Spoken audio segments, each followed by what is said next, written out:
Welcome to Brain in a Vat. We are delighted to be joined by James Taylor, and we're going to be talking about organs, blood, and markets. And we've also got a special surprise in that one of my favorite guests, Travis Timmerman, is going to be guest hosting with me instead of that rascal Jason. James, would you like to start with a thought experiment? Oh, so this is a really simple question. So imagine that Travis is unfortunately dying. And Travis is dying in such a way that he could have another year to live, but his insurance company isn't going to pay for the palliative care. So Travis will have to sell his possessions, cash out his retirement fund, and so forth. And then he can purchase his own treatment and secure another year of life. The question that I have for people is not what should Travis do, but a more fundamental question. Should Travis be allowed to decide to cash out his retirement and live for another year? Or should he be allowed to decide not to do that, die now, and then leave his retirement fund intact for his family? Should that decision be Travis's? Travis, what do you think? Should that be your decision? Yeah, I might be biased here, but I want to say yes. It seems like that decision should be mine. I'm in a good position to know what's in my prudential interest with respect to this question. I'm not likely to act in any way that's straightforwardly or moral if I'm given the option, so why shouldn't I be allowed to do it? That seems perfectly reasonable to me. But notice, Travis, it seems that you've now committed yourself to a position that many people would find objectionable. Not me, because I'm an enlightened, free-thinking type of person. But it seems that you've committed yourself to the view that you, Travis, should be allowed to decide when you live and when you die on the basis of financial considerations. So imagine an equivalent situation. Somebody wealthy, Mark, offers you a large amount of money for your heart. Should you be allowed to make that decision? Removing your heart is going to result in your death, but you'll receive a large amount of money that you can then give to your family. Should you be allowed to make that decision also? Yeah. With respect to the question, I think a lot hangs on the should. So there's one question about whether, morally speaking, it's my prerogative to make that decision.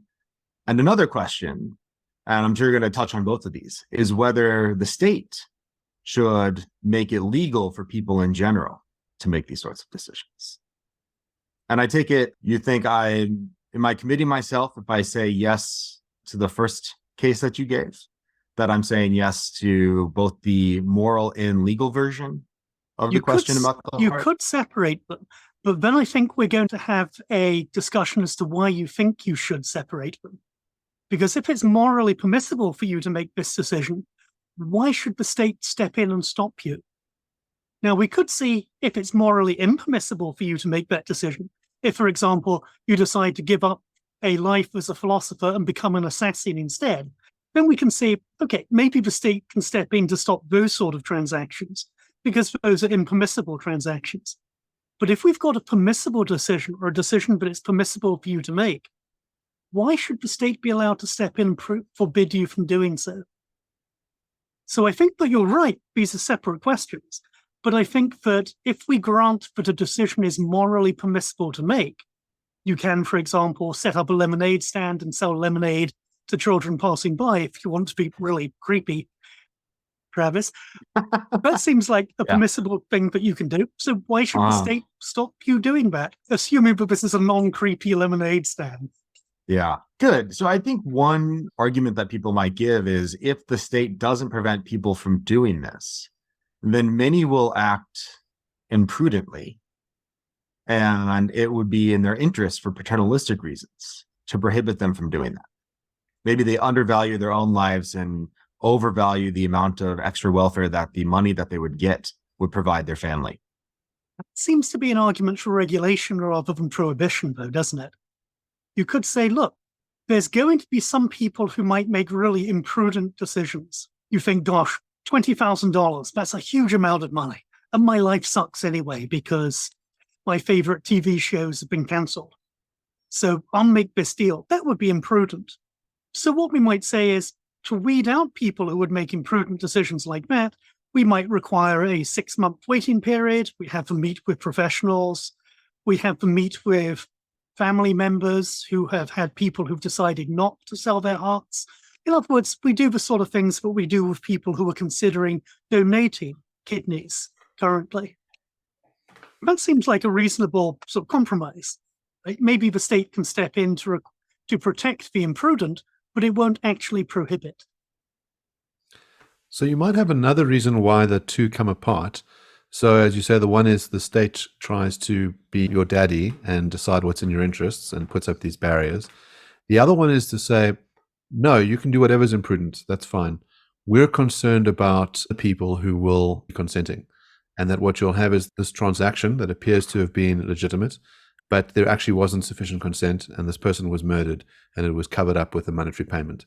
And so the state then has a reason to say, even if in a lot of cases this will be perfectly permissible, that it will be in the person's other kinds of post-death interests because they care about their family, we're so worried about the abuses, and even if the abuses happen very rarely, we have to have a ban. And you might think a similar thing happens with regards to voluntary euthanasia, that you could say, surely it's your life. You have control over your body and you should be perfectly entitled to end it. And sometimes it's going to be the merciful thing to do to allow the state to help you in ending it, or allow private practitioners to help in ending it. But there could be abuses along the way, and innocent people will be murdered, and on that basis we prohibit. I see the argument, and I see how it gains rhetorical persuasiveness from pointing to euthanasia. But we could give other examples which have the same sort of concern. So imagine I say this. I'm a forward-thinking state legislator, and I say, look, we know that there are people, elderly people, who are hastened, whose death is hastened by their children or by their heirs, because we've got this social practice of allowing people to bequeath their estates. In many cases, people are looked after and loved by their children, and their children mourn when they die. But sometimes this is abused. So what we should do is prohibit bequests. And obviously, when people die, all their money should come to the state. Now, that seems to be the same sort of argument, but it's one which I think doesn't quite have the rhetorical force of euthanasia. In fact, I think the force goes the other way. We might say, yes, we realize that there's going to be some abuses when we allow people to bequeath their estates to people, but the overall social practice is so beneficial that we should allow it. Yes, I suppose the question is one of how you do the balance and whether you think there are certain things that meet the thresholds that are so extreme. For example, in the prohibition on letting your estate go to your children, we think that you have some strong property right over it, then you should be entitled to decide where it goes. And that the rights violation by banning that is just so gigantic. And so really it's moving to a policy of one way to ensure that we don't have unequal treatment between victims and perpetrators, just to kill everybody who's accused. And then everybody gets the same treatment. It's that sort of scenario. And so we can, I think, rule that out. When you're dealing with the balancing act, and you can say, you're probably going to deal with a situation that's reasonably infrequent.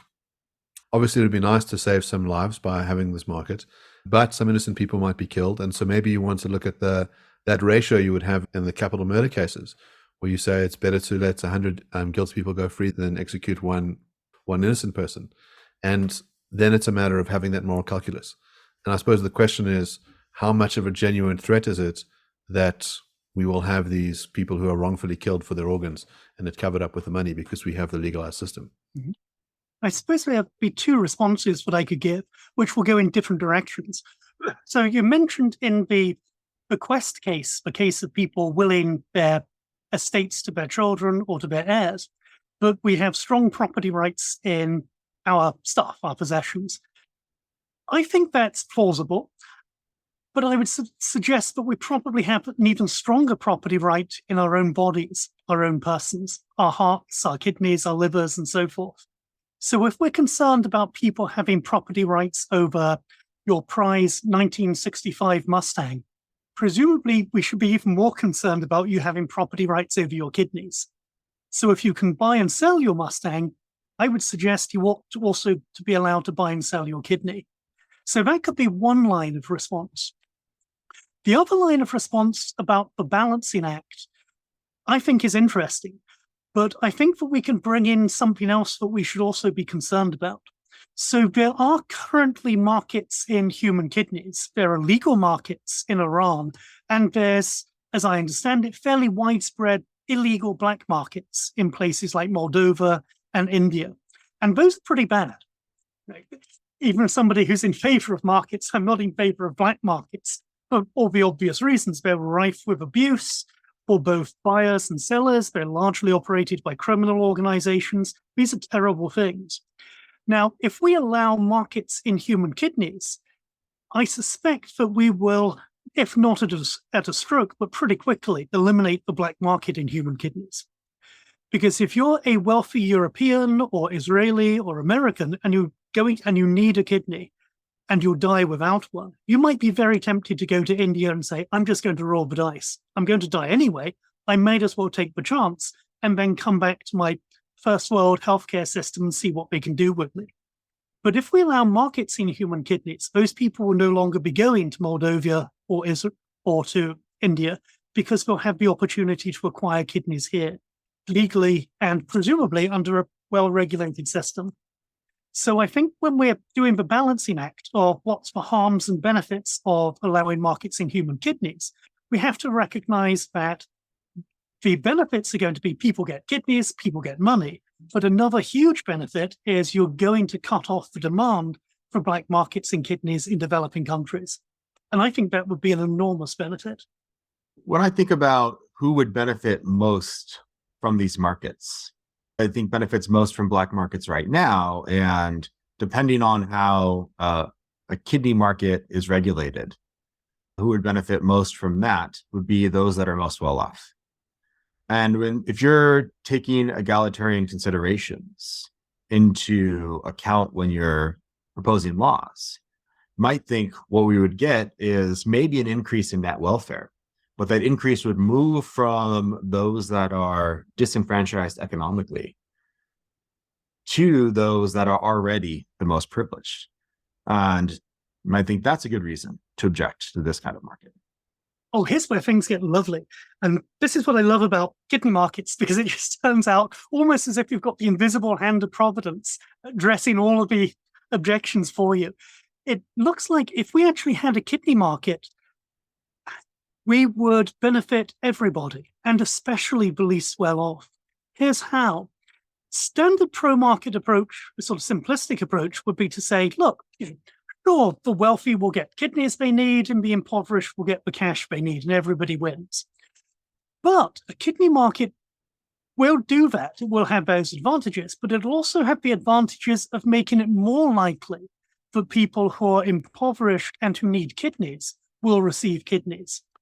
Because these people won't be, a kidney market won't function whereby you just have a sort of eBay for kidneys, where you bid on your kidneys, price goes up or down depending on haplotypes and demand and so forth.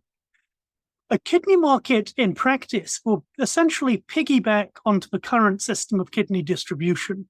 So you'll have insurance companies, or you'll have the state through Medicare or Medicaid in the US or the National Health Service in the UK, distributing kidneys.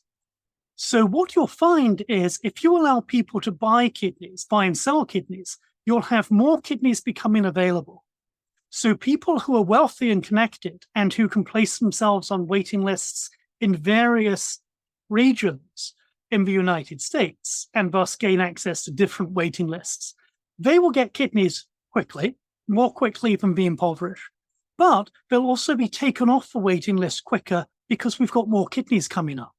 So if you're somebody who's relatively impoverished, and by relatively impoverished, middle class and below, people like us and wealthier than us would be the relatively impoverished, then you're going to be more likely to get a kidney under this particular situation. And I think that's lovely. And there's another lovely part of this, which gets me really excited, and I learned from Michelle Goodwin, is that African Americans under the current system tend to get kidneys at a lower rate, simply because African Americans tend not to donate as much for reasons to do with the historical injustices of the US medical system. But if you have a kidney market, it turns out that the economic inequality will start to work the other way. So her suggestion is you are likely to have more African Americans acting as sellers, So you'll have more compatible kidneys becoming available for African Americans who need kidneys. And I think that's just wonderful. So I'm interested in a bit about how you could design the market and whether there's better and worse ways of doing it. From what I understand, in Iran, the state intervenes by setting a minimum price. And so you could have a total free market capitalism sort of situation where you basically get, as you say, an eBay model, willing buyer, willing seller, and then you go and approach a hospital and you say, look, we've struck this deal at a price. Will you perform the operation for us? The other one is that the state regulates all of it and the state is the only purchaser. And so it could be funded through general taxation or as part of whatever amount of money that's in your fiscus for medical questions, and people go and apply. And as you say, then you could benefit the rich and the poor alike. Do you have a preference on what kind of model is used? And then I also wonder about an alternative model, which was developed by Richard Thaler, the economist, which is that you have a market of sorts, but it's a non-financial market. So what you have here is a matching market system with ricochet effects. So someone needs a kidney, their spouse is willing to donate, but they're not a match. So the spouse says, then put me in the system. When you find a match, then I'll donate. And you have enough people in the system. Sometimes it takes about 48 people. And then eventually all the matches are there. And then you simultaneously perform it so that there's no one reneging on the deal. And sorry, I don't actually feel like giving my kidney now that my wife's gotten hers. Why is the financial system preferable to the ongoing matching market system? I think there's a really good reason why the financial system is better. And I think Richard Thaler and Al Roth, the Nobel Prize-winning economist, who I think got his Nobel Prize for developing a practical model for this, I think they've saved hundreds and hundreds of lives. And that's not something that most academics can say. I certainly can't say that. Maybe Travis could say that, but I certainly can't. So I think that's great. But it's only great given the unjust and immoral prohibition of markets. And here's why. The matching system is essentially a kidney barter system, right? So Travis's loved one needs a kidney, but Travis is not a match. My loved one needs a kidney, but I'm not a match. Travis is a match to my loved one. I'm a match to his. So we agree to trade and the operation is performed simultaneously. So there's no reneging. And this is done in a very widespread context. So you get many of these operations. But what we then have is essentially a barter market for organs. So we're bartering. I've got a kidney that will match your loved one. You've got a kidney that will match mine. Let's swap. And barter markets are notoriously inefficient. They're really bad at getting the goods where we want them to go. So I have a small farm and we raise heritage poultry and eggs. And Mark, you've got some really appealing posters behind you. So you want some eggs, I want posters. Now, so long as our desires coincide, we can make a trade. But there's going to be an obvious problem. Your poster is probably worth way more than, say, 2 dozen eggs. So you want the eggs, I want the poster, but we can't get the value commensurability to work out, so the trade doesn't go through. But we have a wonderful invention that helps this. It's called money. So my desires don't have to coincide with yours for us to be able to trade. My desires could coincide with somebody in, say, Australia who's got stuff on eBay that I want. I can trade with them. Then I've got some stuff that you want. You can trade with me. This is wonderful. So the barter market for kidneys, I think, is a wonderful second best alternative. That is definitely saving lives.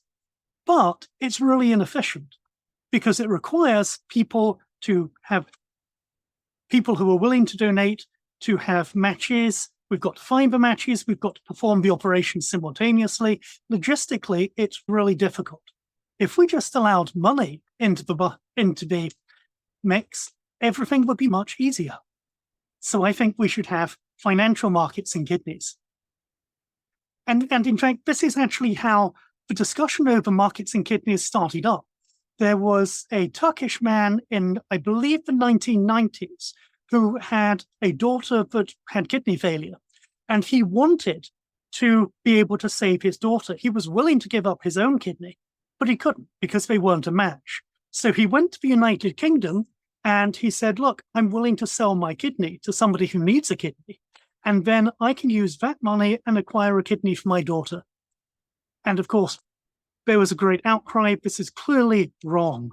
But had he just said, look, my kidney matches yours, your kidney matches my daughter, we can do a barter, that would have been perfectly fine. But that strikes me as absurd.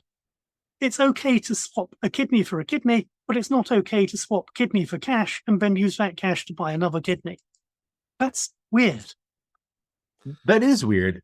But I'm curious about the extent to which you think the arguments for kidney markets is going to extend to other organs, vital organs specifically. So one thing that's unique about kidneys, perhaps, is that you can donate them pre-mortem. It's a relatively safe procedure that's done all the time. It's not going to diminish your quality or expected life much. Insurance companies, at least in the US, might be keen for this sort of system because without that, they have to keep people on dialysis, which can be comparably more expensive. But you can't donate a heart pre-mortem and continue living. And it's not obvious to me that'll be such a market would be cheaper for insurance companies, because if you have heart failure and you die, and then they don't have to pay to keep you alive on some artificial machine for months. So I wonder if that's a reason to be suspicious of markets for vital organs in a way that we're not for kidney markets. And more generally, the extent to which you think the arguments for kidney markets are going to be stand or fall together with markets for other types of goods. Yeah, so that's a great question. And it brings us back to the original thought experiment. Travis, you were willing to say, yes, it should be your decision whether you die now or in a year's time. And one of the main consideration you were juggling is, how much money can I save by dying now? How much money can I pass on? But I don't think there's anything morally relevantly different between saying Travis should be allowed to make that decision and the question of, should Travis be allowed to make the decision to sell his heart?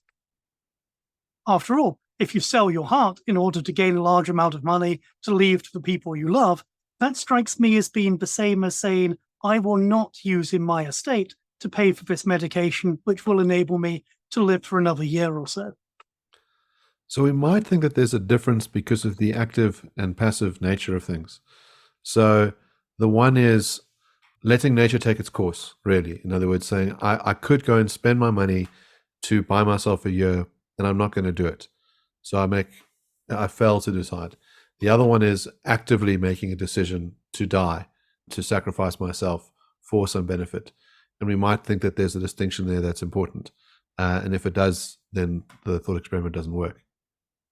You might think there's a distinction there, but I think you'd be wrong. I think you'd be wrong for two reasons. Firstly, in both situations, you're going to be making a decision if the situation is presented to you bluntly. So, Travis, you can die now and leave $500,000 to your loved one, or you can use the $500,000 to last another year. Now you've got to make the decision. So there's no not making a decision versus making a decision. But somebody might still say there's still a disanalogy between this thought experiment and the case of somebody selling a heart. In that in the thought experiment, you might decide to passively, as you put it, let nature take its course. But when you sell a heart, we've actually got to go in and rip the heart out of your living, breathing body. Although presumably that's probably not how we do it in surgery. So you could say there's a difference. And I think there is a difference, but I'm not sure that it makes any moral difference. So is there really a difference between Travis deciding to let nature take its course, knowing that he could stop nature from taking its course, and he's doing so with the intent to leave $500,000 to his family, versus Travis deciding, I'm 89 years old, I've got maybe another year or so to live, I'm going to go online and sell my heart. And then I will use that $500,000 to give to my beneficiaries.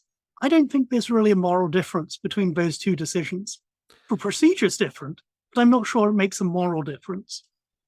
So one move that you made is about whether you can waive all of your own rights.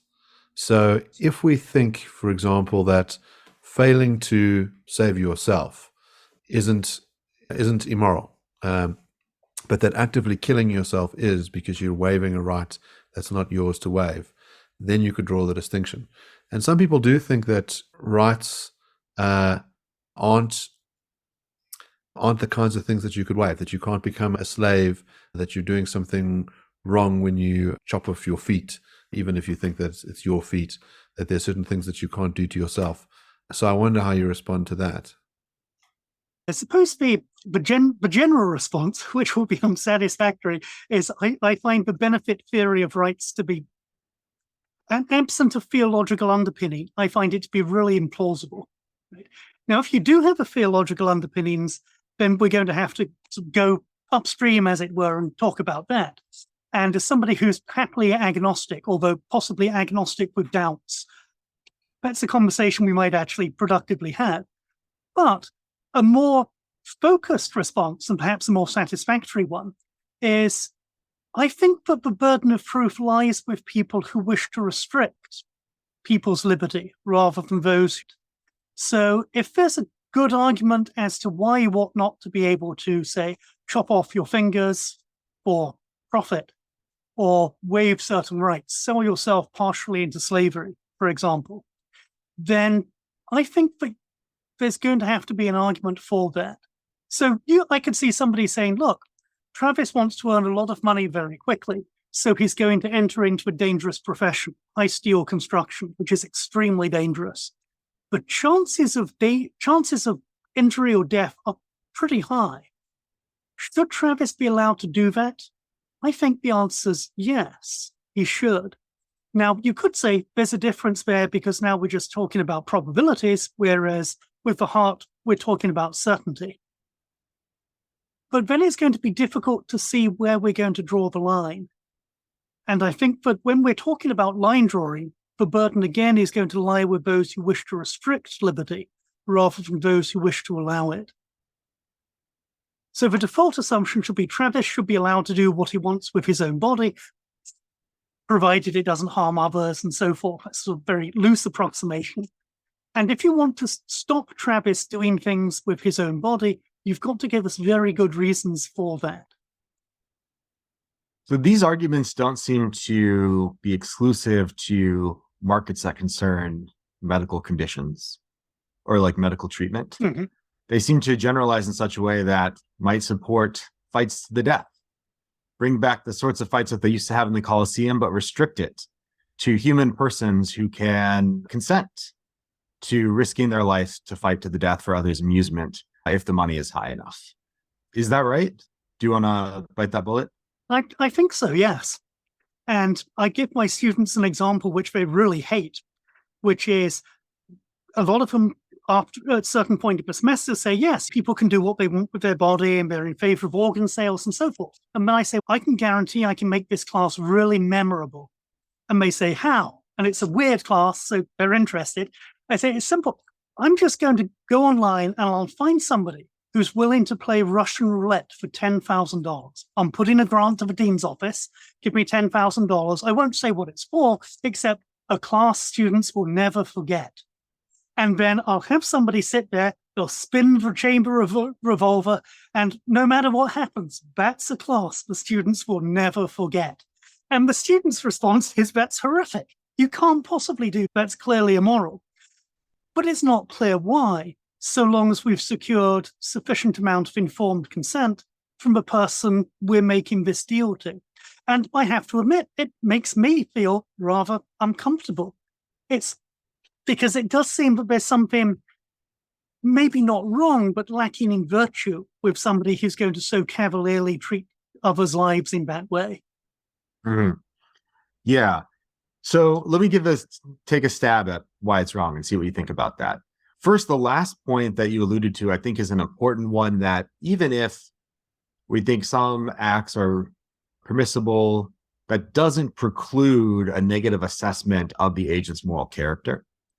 So people can do things that are beneficial to others that, of course, are not wrong to do. But if their motivation is purely out of self-interest, then we can say that the act might say, in Kantian terms, the act had no more worth. Or if you're like a self-described utilitarian, you might say that their moral character is really bad. If you're a virtue ethicist, you might say the same sort of thing, but couch it in terms of virtues and vice. But here's an attempt to explain why those sorts of cases might nevertheless be immoral, in spite of the fact that you have, we'll assume, consent of everybody involved. And that's simply that they don't maximize welfare for all of the morally considerable beings in question. In the Russian roulette case, if you're willing to spend $10,000 to watch someone risk their life like that, I imagine that they're going to benefit from that money, or their family is, a lot more than you would suffer when you lose it. And your options aren't simply give them the $10,000 to watch them play Russian roulette, or not give them the $10,000. You have a plethora of other options, one of which includes just giving them the $10,000 and doing something else instead of watching them play Russian roulette. And I would suspect that in these sorts of cases, there are substitutes available that'll produce roughly the same amount of welfare for the party that was doing the thing that is, if not wrong by your account, at least morally vicious. So I think that they have a small moral interest in doing the vicious thing or paying for the vicious thing. And the other person has a great interest in getting the money in question, or whatever sort of way they're going to compensate them. They should just compensate them without the moral viciousness, and then everyone will be better off. So it's wrong in virtue of that. So Good, Travis. I see the pull of that. And part of me does actually think that might be the way to go. But I can also see a concern arising pretty quickly. It seems that on that view, what we ought to be doing is always trying to maximize welfare. If we can perform an action which is of relatively low cost to us, relatively low cost, given the advantage that it will accrue, to the other person, we should do it. And we ought not to ask for payment for it. So, Travis, how many kidneys do you have? I never looked, so I'm not certain about that. But I haven't taken any out of me to give to others. So presumably you have 2 kidneys, right? Otherwise, if you've ever had some sort of scan, they would have freaked out. I actually had a physician freak out in Bowling Green, Ohio, because I fell off my bicycle, I cut my hand, I went to the emergency room, and they did some sort of scan of my whole body to see if there's anything damaged. And then they did another one because they were worried the equipment wasn't working. And at the second one, the physician's assistant started really to freak out. So I started to get worried. What's happened? And what they were worried about is I appeared to have 2 sets of organs, because the second scan they'd somehow screwed things up and had done it in reverse. And this poor woman didn't think, oh, something's gone wrong. It was, we've got somebody who's got 2 sets of organs. And that's really creepy. But I was fine and all was well. But imagine this, Travis.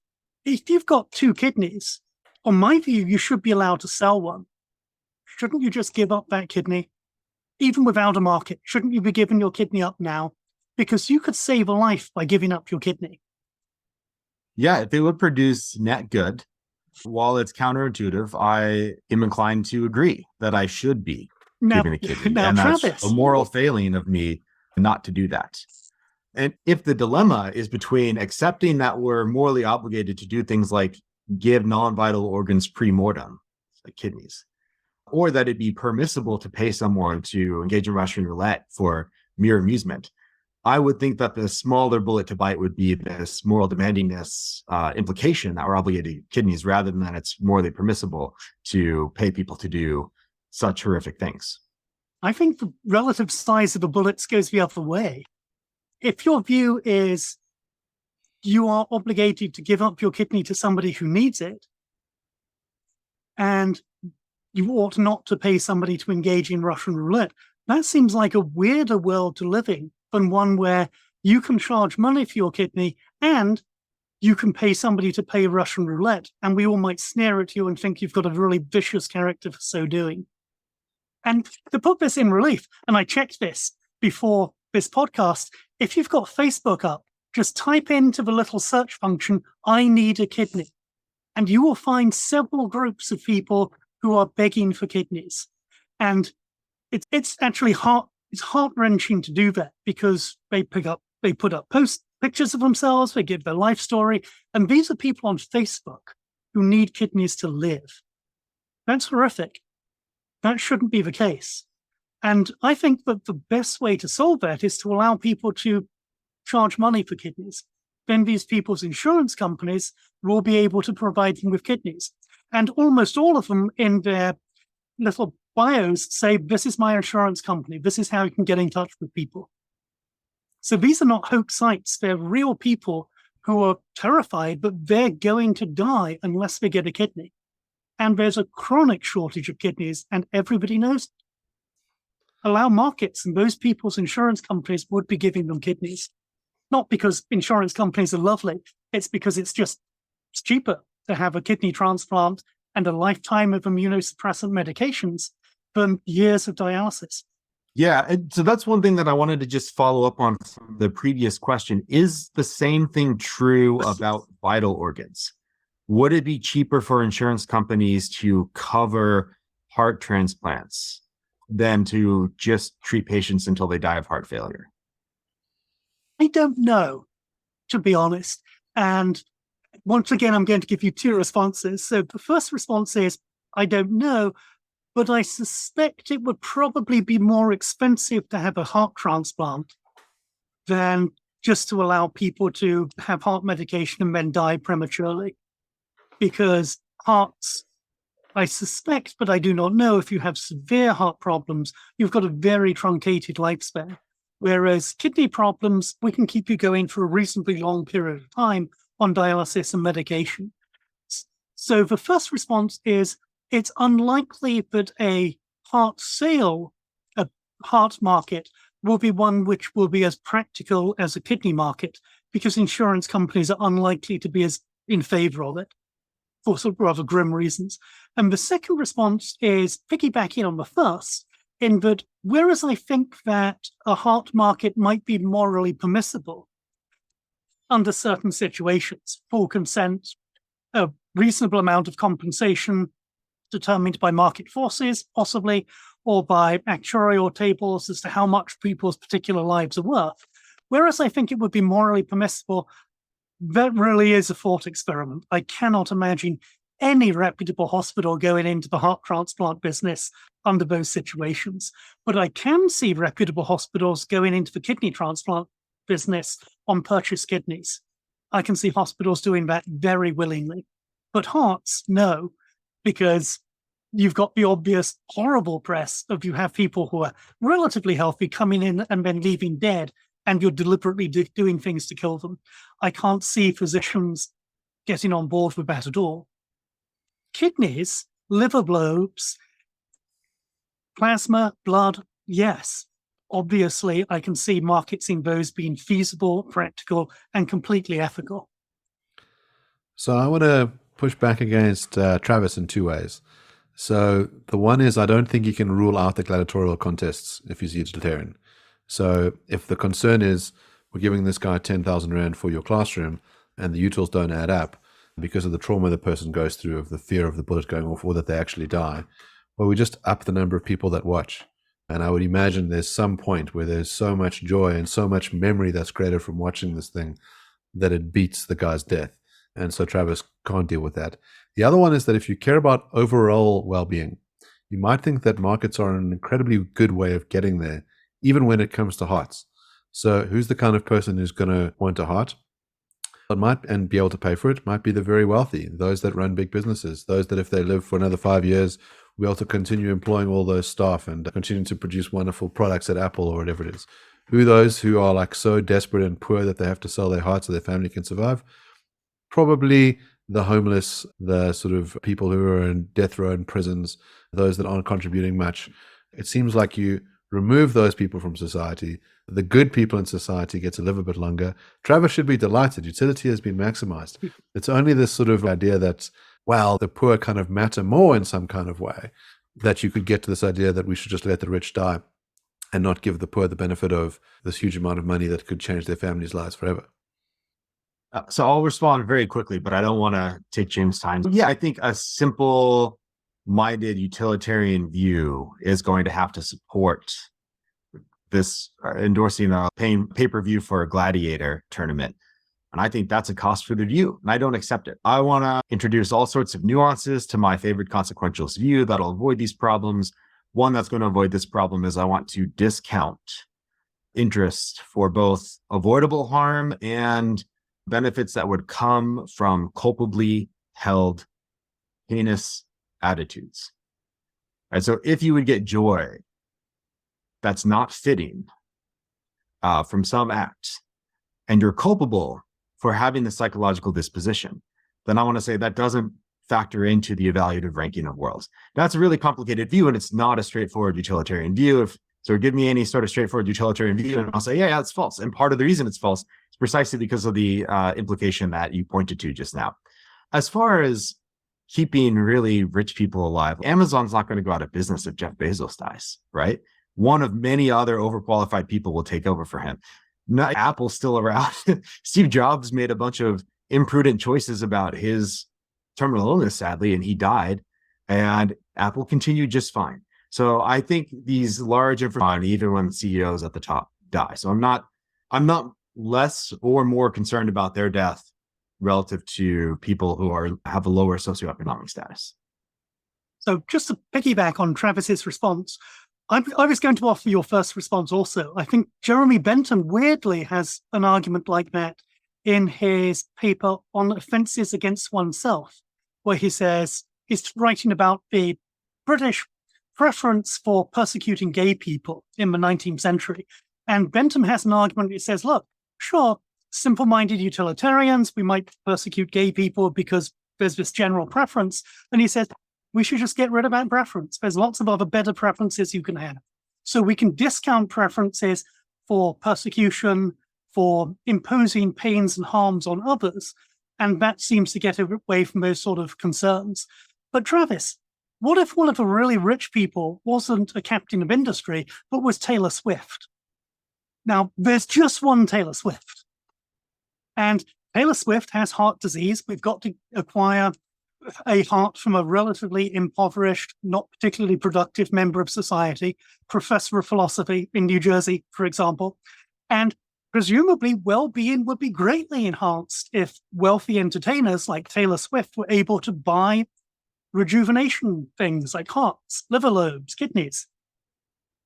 I fortunately have very bad taste in music, so I would happily bite the bullet on that one.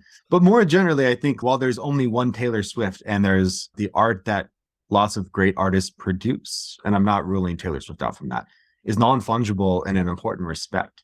It's nevertheless true that when that art is eliminated or no longer able to be produced, people go to one of the other countless artists that produce the same type of art, even if it's different and irreplaceable in itself, and they get as much joy from that. So I think there's actually overall almost no loss when a TV show is canceled or an artist dies, so forth. But I wanted to ask you about something specific, especially because your view has changed somewhat over the years. One thing that's in the background of this entire conversation is the concept of exploitation. And I think a general worry that a lot of people who are listening or viewing are going to have is that, well, these sorts of markets are going to exploit people. Maybe they'll exploit poorer people. Maybe they'll exploit people who are younger, and maybe they'll exploit people who aren't as good as thinking through or doing cost-benefit analysis. That gets pretty complicated when you start thinking about organ donation. It's not just like giving blood, which is safe and almost will never detract from your quality of life. And these are serious, complicated things that are hard to really evaluate or even know in going forward what your life is going to be like as a result. So can you tell us a little bit about where you stand on exploitation now and why you think that doesn't rule out these sorts of markets? Sure. So I think exploitation's it's really interesting, both theoretically and also in practice.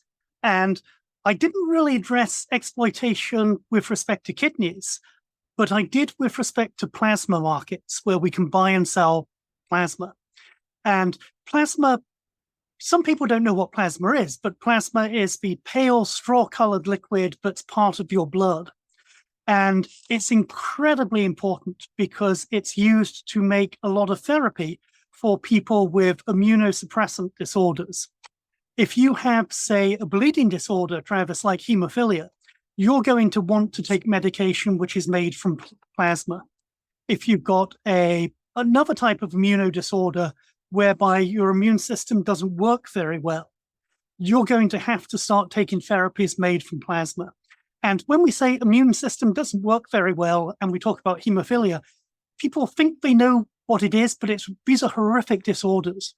Hemophilia, you might think, people bleed to death, Russian royal family, Rasputin, Boney M, something around there. But hemophilia is really awful. It does severely shorten your life, and it's incredibly painful because you don't have a clotting agent in your blood. So when you get bruised, you, Travis, just get a little bruise and your blood just stops flowing. Not a problem. For hemophiliacs, the blood continues to flow, and it's a liquid. So it starts filling every cavity that's around inside your body, like in your joints. So your joints start to swell with blood. It's incredibly painful. And obviously, it shortens your life if you don't get treated. Plasma is used to treat hemophilia. If you're a hemophiliac in the US now, you'll be using plasma-based therapies to live a normal life. If you've got another rarer type of immune deficiency which needs plasma, say DeGeorge syndrome, your life is going to be really short because these are horrible diseases. Child is born with one of these, and they're usually genetically linked, and the child just never thrives, constantly sick. It's out of school most of the time. It gets flu, everything going around. The child it's lethargic, it can't get out of bed. You take the child to the doctor, and the doctor says, oh, seasonal flu, or your child just needs more vitamins. After a while, it becomes obvious that's not the problem.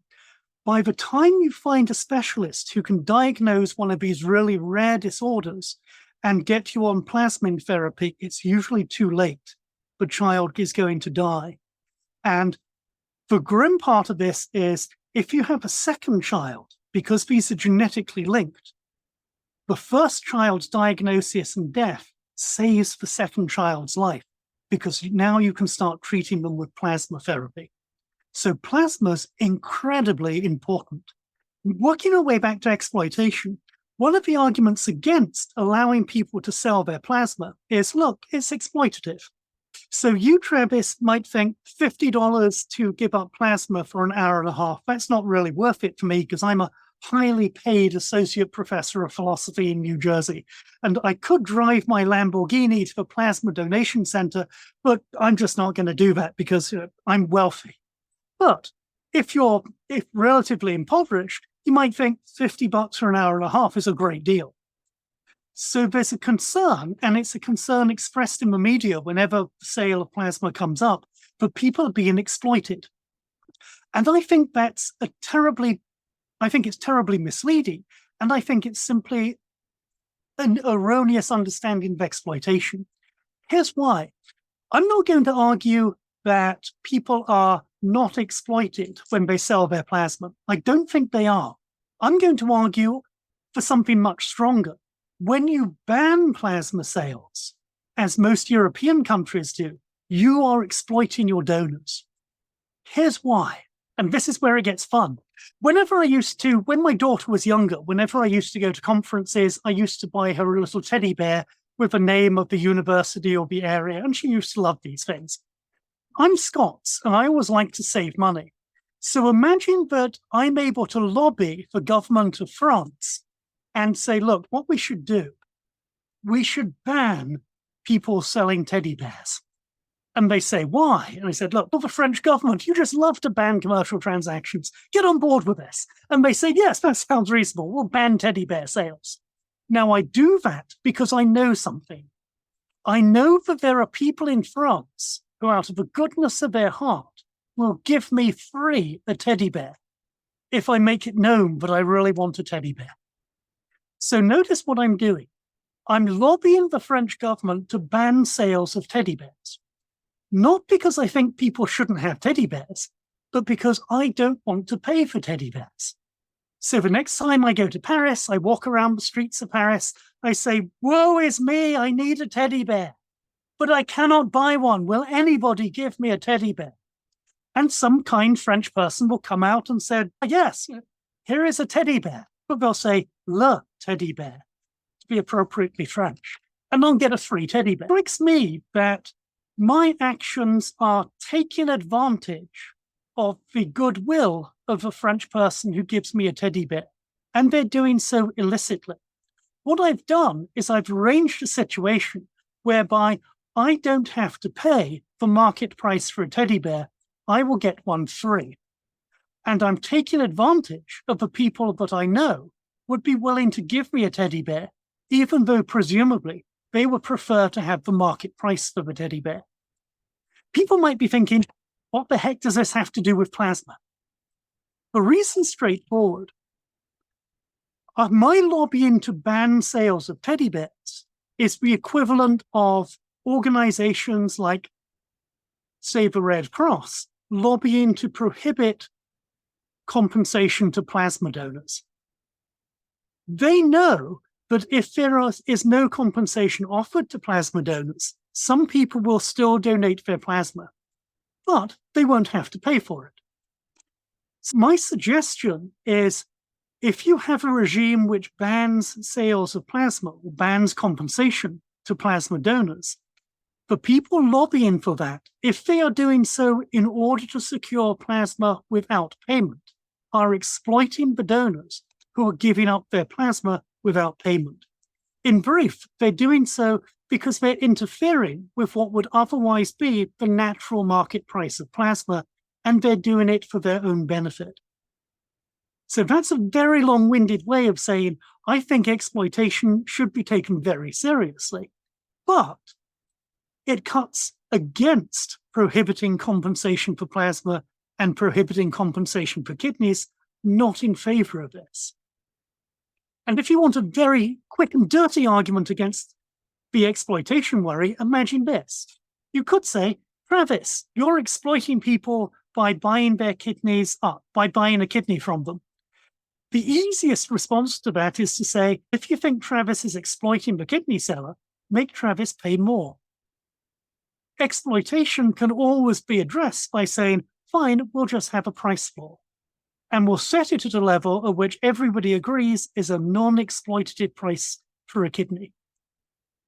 So the sort of theoretical teddy bear approach is, if you're banning compensation for kidneys or plasma, you are going to be exploiting a subset of the donors that actually donate. The quick and dirty response is, look, if you're really concerned about exploitation and you think that the prices are too low for what is being given up, then the simple answer is don't ban the sale, require a higher minimum price. That's very helpful, but I have two brief follow-ups that I'm hoping you can elaborate a bit on. Obviously, I can elaborate. So if exploitation is this closely tied to what the market value in fact is or what it would be, does that imply that somebody convincing another to sell an item to them for less than the market value is necessarily exploitative? That seems weird. Now, this is the second part of the follow-up. I know that in Bloody Bioethics, you allow that there can be cases of blameless exploitation. I think you even say that some plasma centers right now might be engaged in exploitation, but it's blameless. Just to make it clear, those would be the non-profit plasma centers who would be engaged in blameless exploitation. So the sort of plasma centers that we be operating in France.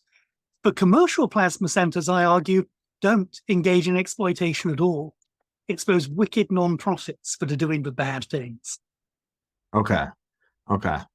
Say I go to the teddy bears and say I go to a store and I say, I want to buy a teddy bear for my daughter, but I can't quite afford what the market value is. You sell it to me for less. And they do, in response to me asking that question, seems like your view is going to say that I'm exploiting that business. And that seems an odd implication or odd use of the term exploitation to me. Yeah, I agree. And I'm fortunate I don't think I'm committed to that view.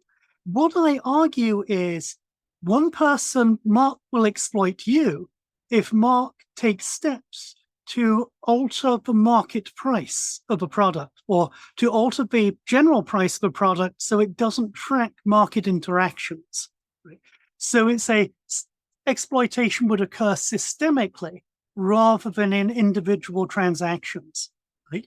And I take it my view of exploitation has got to be a systemic one rather than focus on individual transactions, because otherwise we'll have the odd result that almost every transaction will be exploitative. You look at eBay and you can get a general sense of how much Taylor Swift CDs go for. It might be, say, roughly $10. But most of the sales of Taylor Swift CDs are going to be for more than $10 or less than $10. They're never going to really reach this idealized theoretical market equilibrium, right?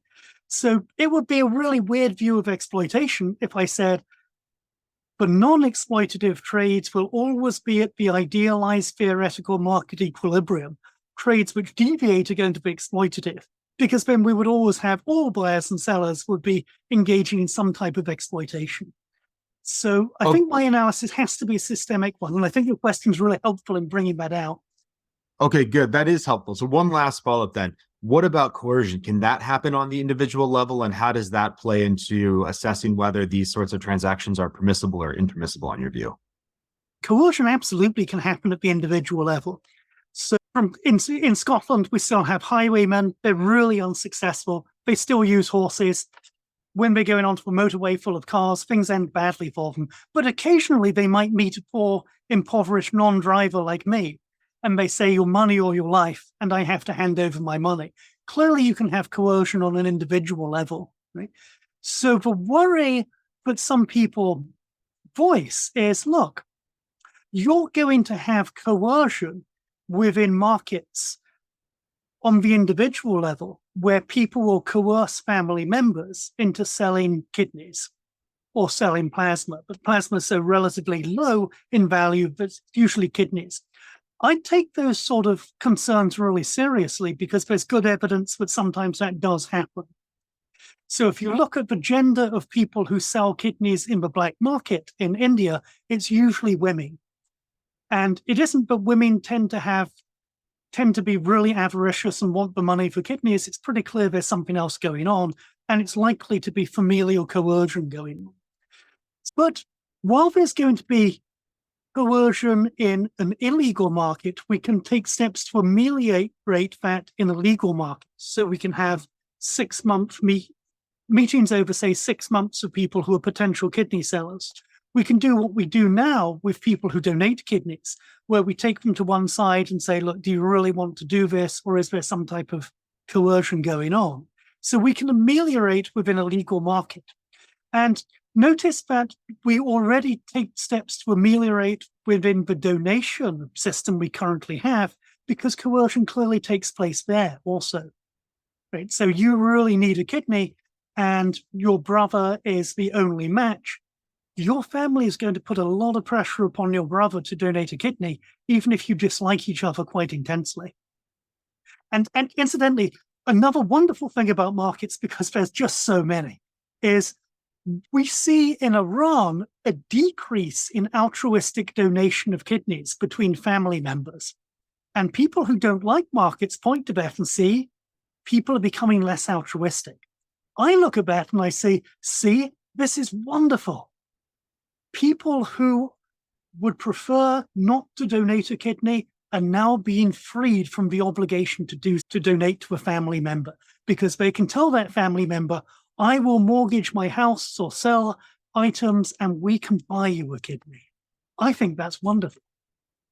So in practice, I take coercion very seriously, and it is going to occur in a legal market. It's definitely occurring in the illegal markets. But I think the way to ameliorate that is to legalize and regulate rather than ban. I wonder why you want to introduce these sort of market regulations. Why have things like price controls? Why get the states involved? It seems like price controls in other areas mess with market efficiency. Why not just say it's a free-for-all? If you want to sell your blood and someone's willing to pay the price, willing buyer, willing seller, there is no exploitation. As long as you have an agreement, that's all that matters. There's no price in the sky that must be determined. If you try and think about it, how would you work out the price of plasma? Is it the value for the person? It's going to save their life, right? It's invaluable. Is it the amount of time the person has to sit in this sort of stool? Or what could else they be doing selling their time? If they're a homeless bum, I don't know, picking up trash cans and getting 50 cents an hour, Do we pay them that? If you're a highbrow philosophy professor, then it's obviously Like Travis. $1,000. Yeah. So it just seems, what are you willing to pay? That's the question. And if you accept that price, then there's no exploitation. So why do you want to mess with that by introducing these minimum plasma prices, like minimum wage laws? What kind of a pinko commie are you? So I'm the sort of pinko commie who's a pragmatic pinko commie. So when it comes to plasma, and I'm trying to find a way to say pragmatic pinko plasma commie, just for the alliteration. When it comes to plasma, I'm perfectly happy to allow different companies to offer different prices, to offer different levels of compensation, maybe as they do, to offer different levels of compensation depending on the type of plasma that you might have.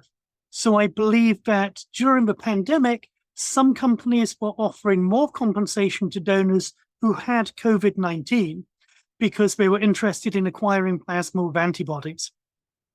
I'm perfectly happy to have that happen with plasma. It seems to work extremely well at the moment. You have companies which compete with each other. They offer various benefits. They offer non-financial benefits. So they say, we've got comfier chairs from this other company and so forth. I think that all works wonderfully. With kidneys, however, I think in an ideal world, we would have just an open free market and it would work ideally wonderfully. But I think just pragmatically, the idea of having a market in kidneys is such a hard sell anyway that it's got to be combined in a non-ideal situation with, look, you can have all of the regulations that you have now concerning kidney donation, and those would cover kidney sale too. So you can't just walk into a hospital and say, I'm feeling really altruistic. Who would like my kidney? And they say, are you sure? And you say, yes, absolutely.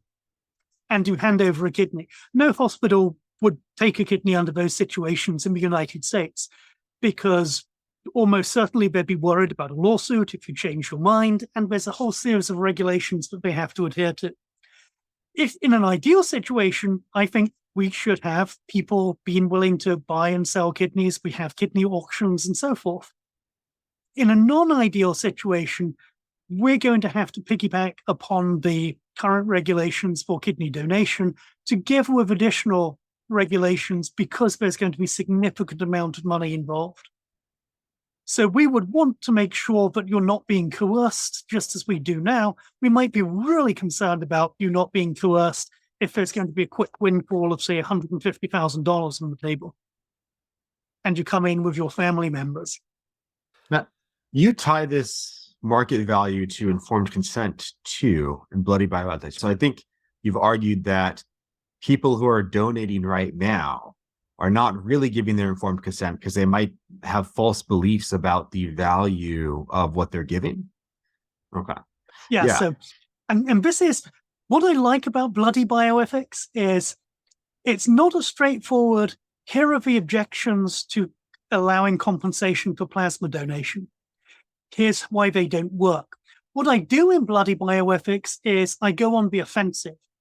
I say, all of your objections against compensating plasma donors don't work against commercial plasma compensation. They do work against regimes where you don't compensate. So I've already mentioned how concerns about exploitation should be leveled against regimes like France, which don't allow compensation. France is actually exploiting some subset of its plasma donors.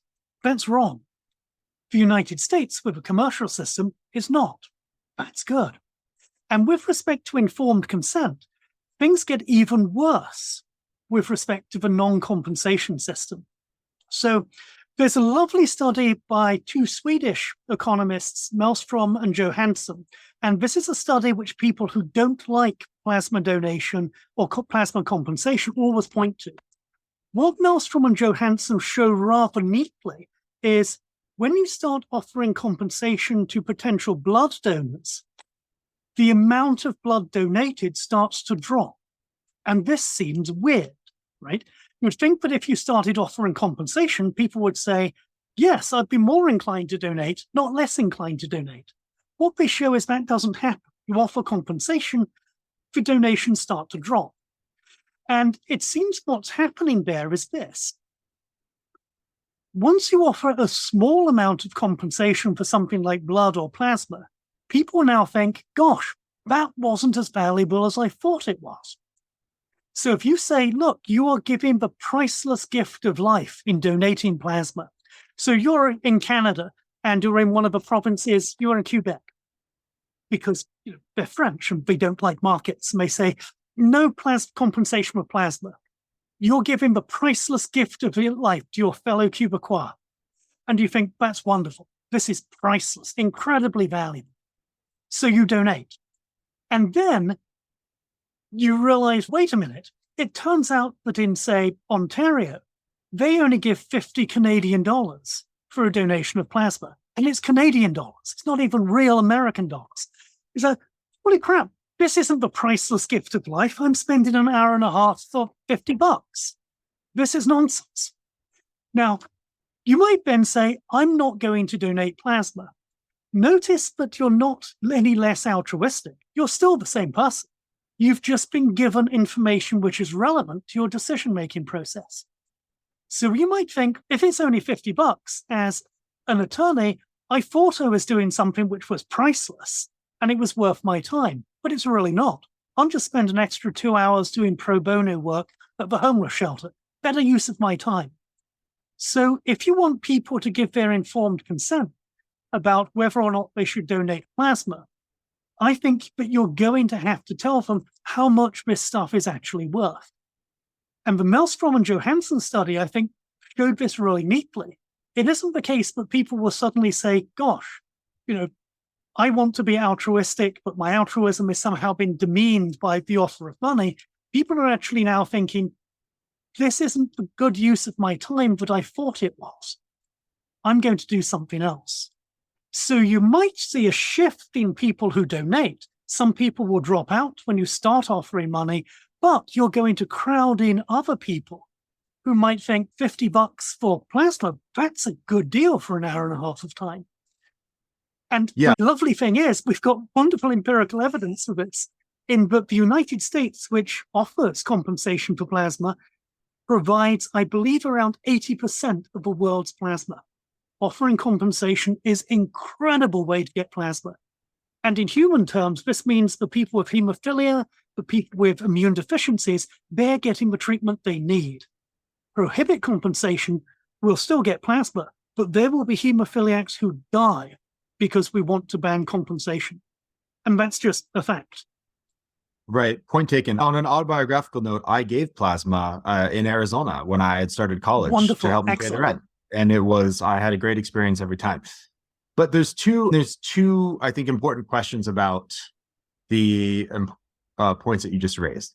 One is, I'm not so sure that the information about what the value would be if there were a market is relevant, assuming there even is a fact about what the value would be, rather than a range of possibilities depending on the nature of the market itself. But one reason is the value in the absence of a market can be very different from what the value would be if there were a market. So if they were given this information, they might falsely think, my giving plasma is only worth $50, or my giving a kidney is only worth $20,000. But in actuality, since there's not a market and there's a shortage, the difference that you would make really would be a difference to a life. And it really would be much more valuable than that. So it could actually potentially mislead people. The second thing, I was talking with Rob McDougall about this, who has writes on similar issues.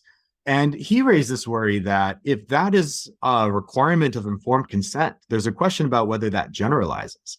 Should informed consent for all sorts of medical procedures require that people are given information about how much it costs in various counterfactual situations where there are markets for these things? That seems like a heavy burden to put on medical professionals to provide all this information to them. Yeah, I think both of those are good points. To start with the second one, I don't think that the argument generalizes. And here's why. So plasma and blood, people are often told this is priceless, it's in short supply. True for plasma, not obviously true for blood. I think the American Red Cross has a habit of dumping blood and selling it. Incidentally, it makes money from its blood acquisition. But think of something like kidneys.